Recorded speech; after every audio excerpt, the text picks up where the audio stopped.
Haleluya. Si tujitenge kanisa. Utakuwa chombo cha heshima. Haijalishi wewe ni nani. Maybe wewe ni uko wa matope, uko wa bao, lakini Bible imesema kila chombo kijitakaza na kujitenga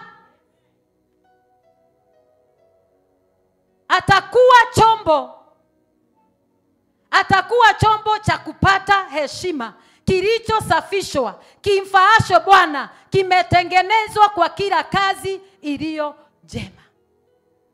Jina la Bwana lipewe sifa. Naweza kosa kusema mengi, lakini siku ya leo the Lord is looking for that vessel ambacho kitabeba makusudi yake, ambacho kitaleta ufufuo. A vessel that will bring revival. Yes. A vessel that will bring revival.